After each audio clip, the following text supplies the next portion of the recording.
Well, on NBL now, when news is happening, we go straight to the sources, and we've done that again. We continue our odyssey to the New Zealand Breakers with their coach, Petteri Koponen, who's been good enough to join us on the program. Coach Cop, great to see you. You're over in Finland. It might be a little bit warmer than where I am in Victoria at the moment. How are things shaping up ahead of NBL26? Thank you. Thanks for having me. And yeah, Finland, I don't know about the warm. It's been pretty rainy summer so far, and actually pretty cold. But I hope I get to enjoy a few more weeks better weather before coming over and starting the new season with the Breakers. And like you said, the new season is coming up, and I'm really excited.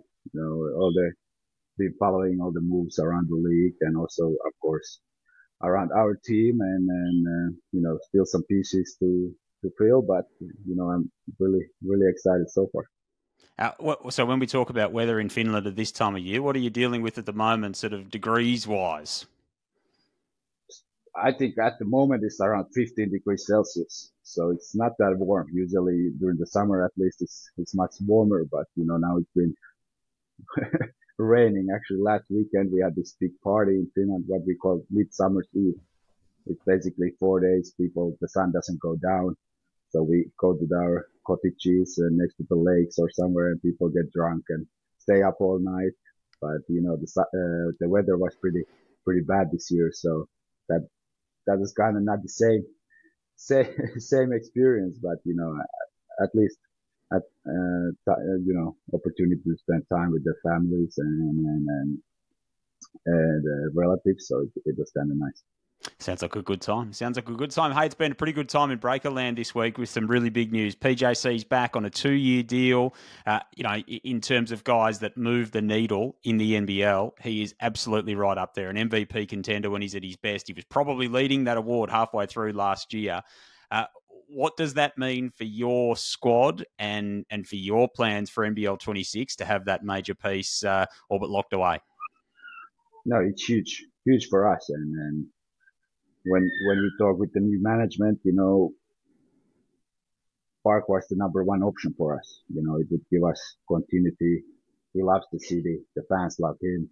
So he's kind of the face of the franchise at the moment. And he feels like home in Auckland. And when we had the talks, he really said he would like to come back if it's possible. And then, in the end, the management did a great job finding the solutions with him. And now we got him. We locked him for two more years, and really great news for the city, for the Breakers, for the league also. And like you said, Park, a high level player, and really exciting to watch him play. Were those conversations that you were involved in as well, or did you leave them mostly to management?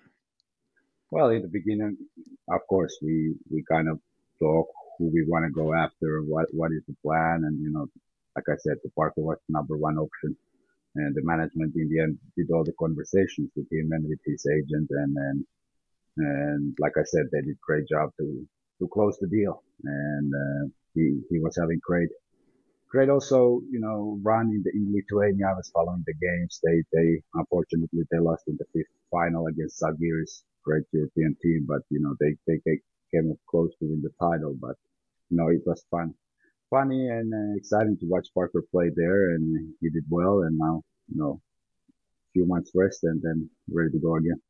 Were you confident that you would be able to get that signature as that was unfolding?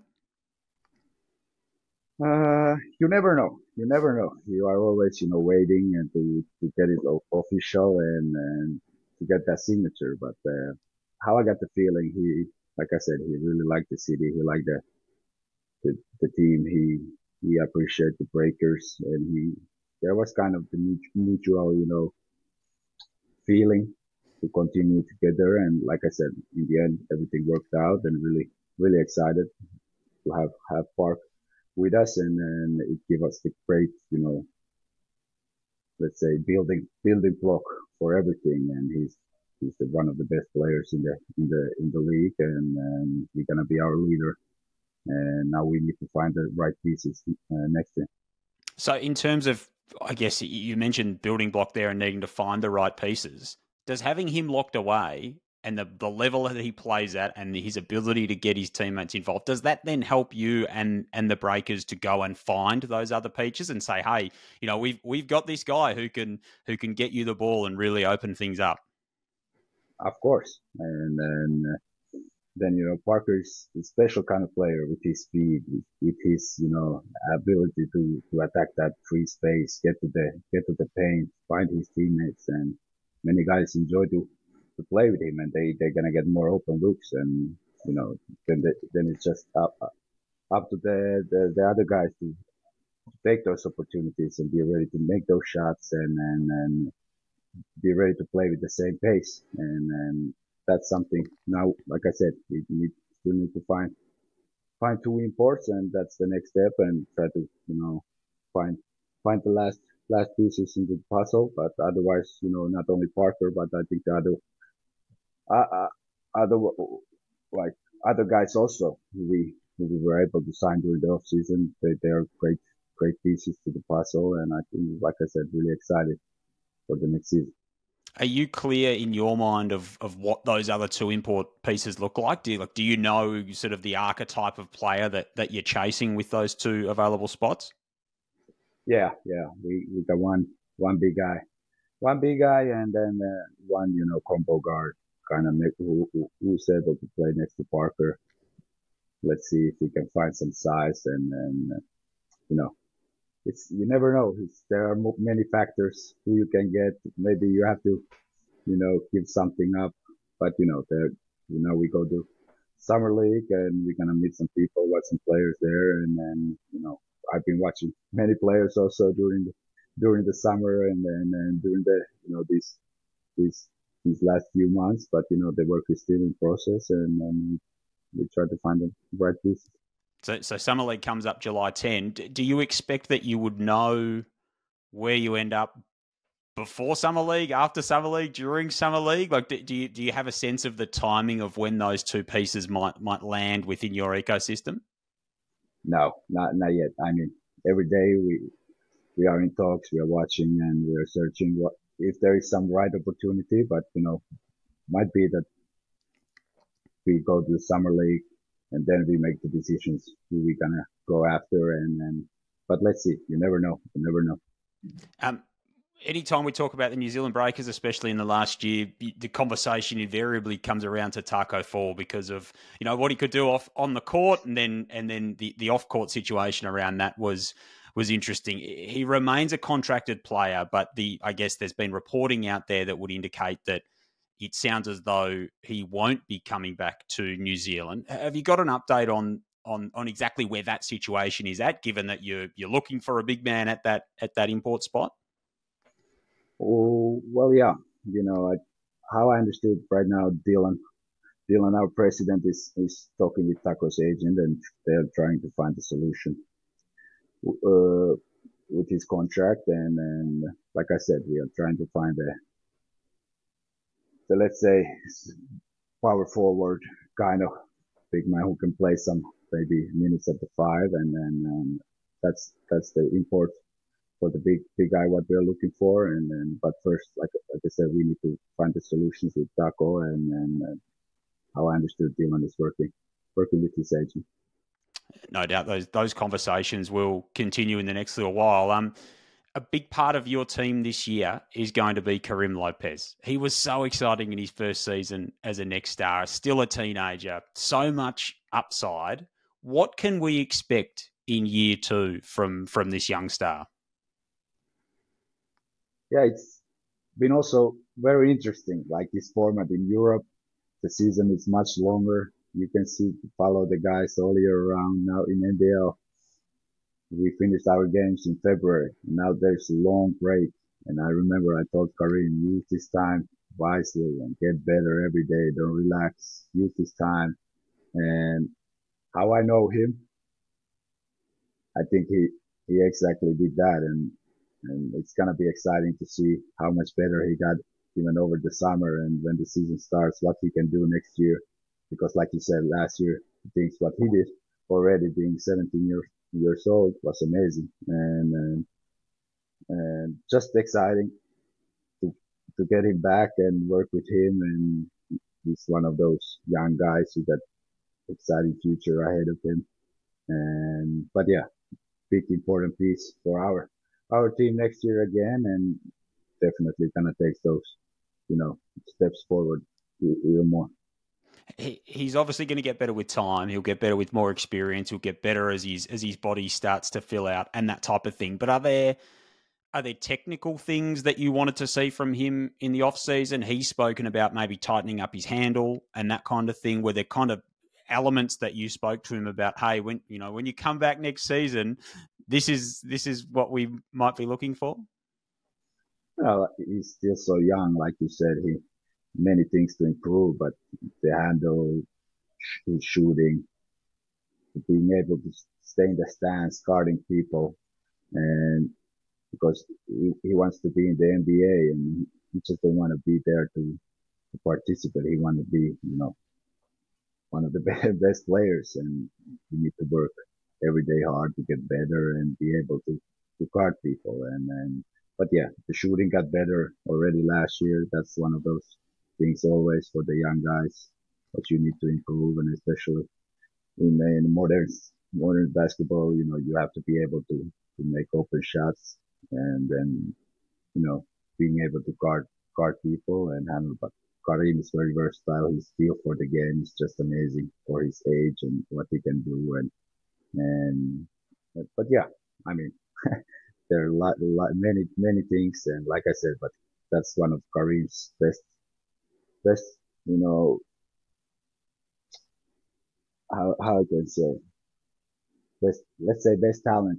He's working every day. Every day he wants to get better. He got great work ethic, and that's the only way to go if you want to be one of the best. And he's got plenty of good things in his corner already. One of the things that I love about watching him is when he gets that arm outstretched and he's coming downhill and he gets that left arm out and it just sort of keeps going and going and going, and he palms the ball and the arm keeps, it's like Inspector Gadget, like it's some robotic arm that could swing out a million miles, and he's dunking on people and flipping in these reverse layups under the basket, Julius Erving style. What do you think as his coach when he's driving and he gets that arm outstretched? Do you know what's going to happen? Not always necessary, but like you said, it's amazing to watch what he can do, and using his length and athleticism when he goes to the basket and he's able to finish over big guys, and it's just amazing. And then, like you said, being able to make those plays, it's just amazing. Then the next steps are, obviously to read when the help is coming, find the open teammates, or these kind of things. But you can always improve. But like overall, the ability to go to the paint and finish over big guys is, it's amazing. It's unique. He said in an interview recently too that in terms of off the court, he likes cutting hair, which was an unusual one, and he also likes singing. Now he said that was mostly in the shower, but have you heard him sing, and is he any good? Not yet, but that's a good idea for us. We need to use that next season to make him sing somewhere. I think it's the youngest player. That's his kind of like obligatory or something, beginning of the season to get the guys going. So let's see if we can figure something out. All right, we look forward to seeing that on social media. You've got some new faces coming into the team this year. Some of those new faces are old faces. Rob Lowe, Isaiah Liafa. These guys they've been around the program before. But Taylor Britt's a really exciting one who's proven himself at the NZNBL level with Canterbury over the last few seasons. He's played Tall Blacks basketball. He's a name that we've seen in the NBL for a brief stint. Looks like he's gone away and gotten a lot better. What can we expect from him returning to Breakers colours? I'm really excited. I didn't know Taylor Britt that well, but then, we had to, let's say like with the new management, we had the clear vision that we want to add more TVs to the team and build a strong TV core. And like you said, Rob Lowe, great player. I've seen everything, being in the league many times many years, retired, came back. He's still got that hunger. Then Isaiah Liafa, okay, didn't have it definitely the great season in Sydney, but you know what he can bring to the table, toughness, playing defense, making shots, and Ruben Terangi, also veteran leader, playing hard, and then Taylor, he brings out that one more point guard able to really run the team, and like you said, he's really gotten better, and I was really excited to watch him play against Boomers now when they had these practice games. Was it in May or April when they played those few games what was the kind of small tournament? But Taylor really showed what he can do, and really excited to have him. And we're gonna play behind Parker, and we're gonna have really solid backup point guard in him, and he can do many things on the court. It's really exciting in terms of where you're at the moment. We'll talk about the new ownership in a second, but we sort of got toward the back end of last year and the start of the off season, and I guess we were wondering whether you would return. So there's obviously players and that kind of thing, but we were sort of thinking, okay, is this going to be a situation that Petteri Koponen wants to return to? Will it fit his life? Did you ever have any of those question marks, or were you always pretty set on coming back to New Zealand for a second year?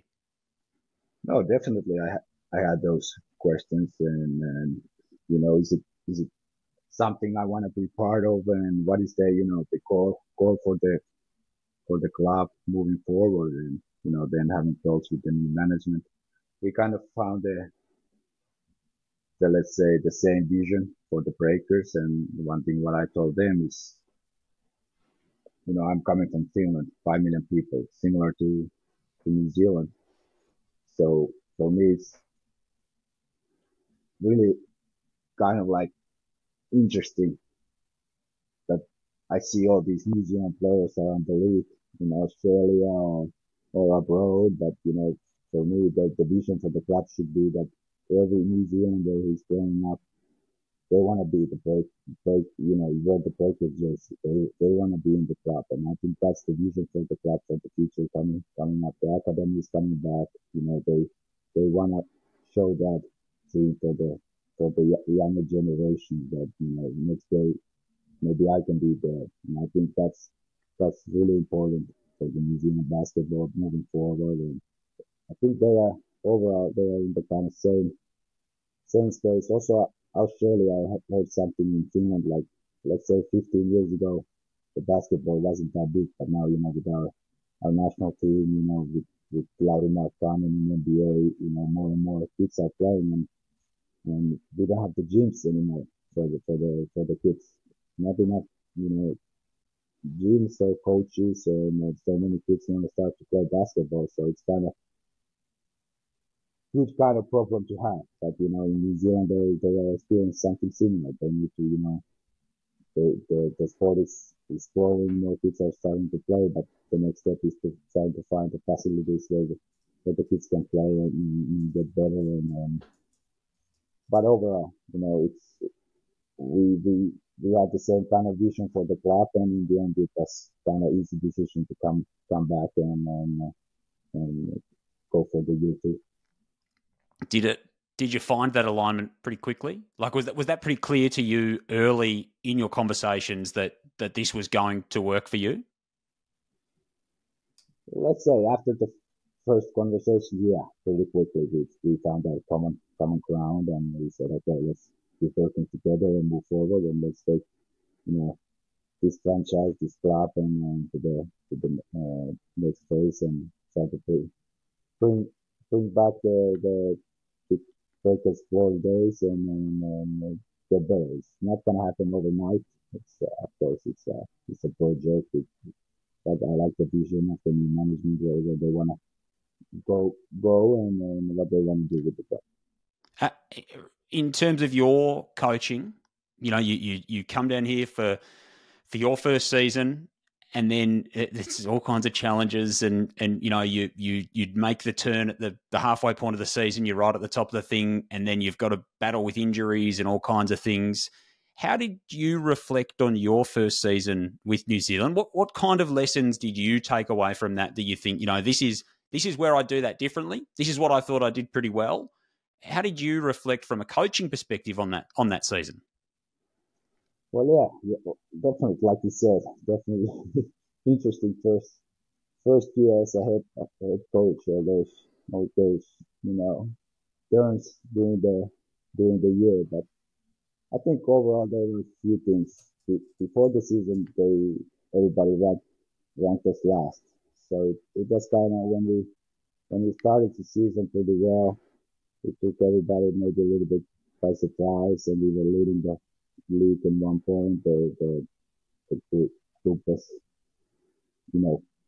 playing with, collective confidence all the time. We found ways to be competitive. That was the only goal for last year, trying to be competitive from the beginning and being able to compete with all the teams. But then, you never know in this space how the team clicks, how the players start to play well together, and we found that we were really playing amazing basketball that time, both defensively, offensively, and the, most importantly, the guys were enjoying playing together, and they were ready to sacrifice. They were,